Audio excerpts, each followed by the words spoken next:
کہ نماز پہلی امتوں کو 2 نماز ہیں، ہمیں 5.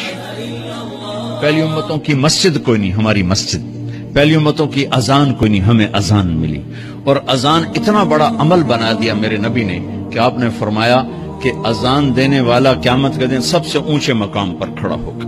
حضرت علی فرمایا کرتے تھے کاش میں اللہ کے نبی سے حسن حسین کے لیے مسجد نبوی کی اذان مانگ لیتا.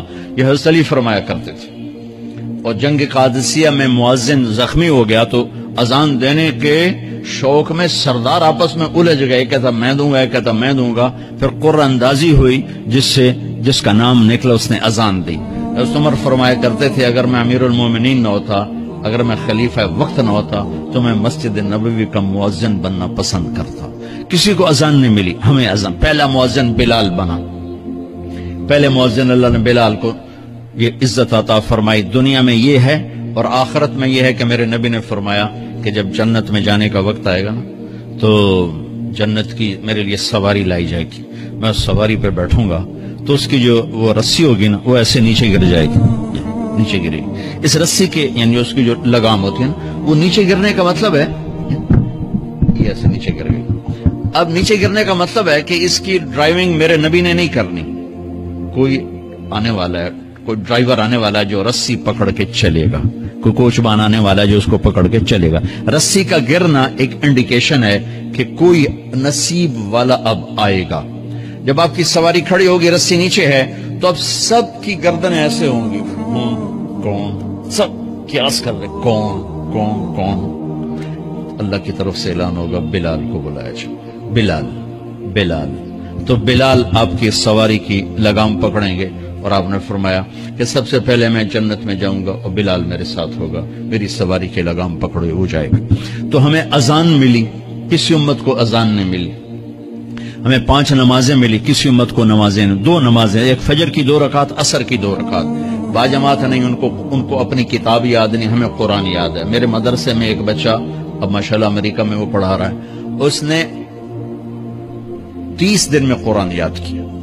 صبح یاد کرتا تھا، شام کو تراویح میں سناتا تھا. میرے مدرسے کا بچہ ہے، صبح بیٹھ کے مغرب تک پورا ہے سپارہ یاد کر کے اور عشاء کو تراویح میں سنا دیتا تھا.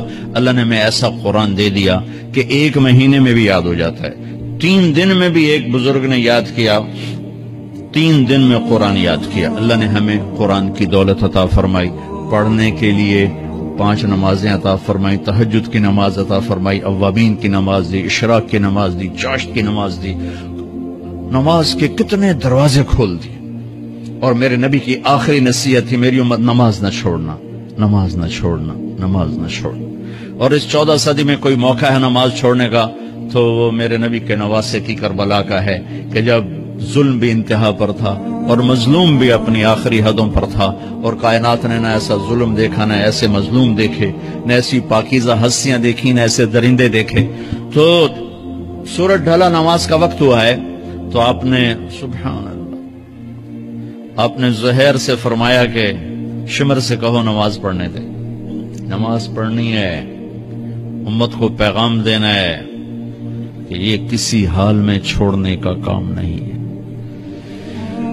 تو انہوں نے آگے بڑھ کے شمر سے کہا نماز پڑھنے دو، انہوں نے کہا نہیں نماز نہیں پڑھنے دیں گے، ہماری تلوار چلے گی. انہوں نے واپس آ کر کہا جی وہ کہہ رہے ہیں ہم جنگ نہیں روکیں گے، تلوار چلے گی. تو پھر یہ نہیں فرمایا اچھا چلو ٹھیک سر دے ہو، فرمایا اچھا آدھے نماز پڑھو آدھے جنگ کرو. آدھوں نے نماز پڑھی، آدھوں نے جنگ کی. پھر انہوں نے جنگ کی اور پہلوں نے نماز پڑھی اور عصر سے پہلے سب کے سر کٹ کے نیزوں پہ چڑھ گئے. یہ وہ ہستیاں ہیں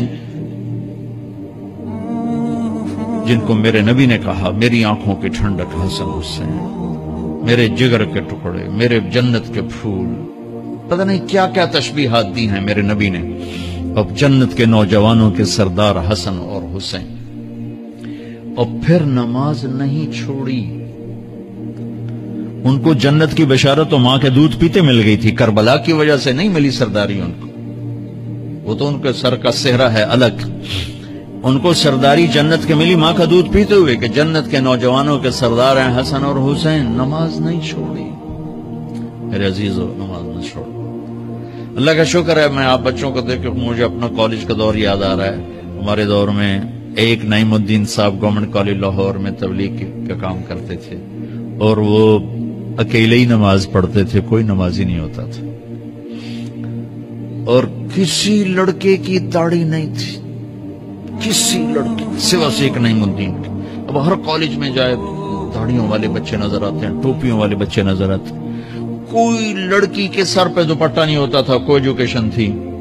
اب لمز جیسی یونیورسٹی میں بھی لڑکیاں پورے برقعے میں ہوتی ہیں، حجاب میں ہوتی ہیں، نقاب میں ہوتی ہیں۔ جہاں برائی کا گراف اوپر گیا تو نیکی کا بھی اوپر گیا، جہاں برائی کا لیول اگر بڑھا ہے تو نیکی کا لیول بھی بڑا ہے۔ اتنا بڑا میری نسل کا مجمع اللہ کی بات سن رہا ہے۔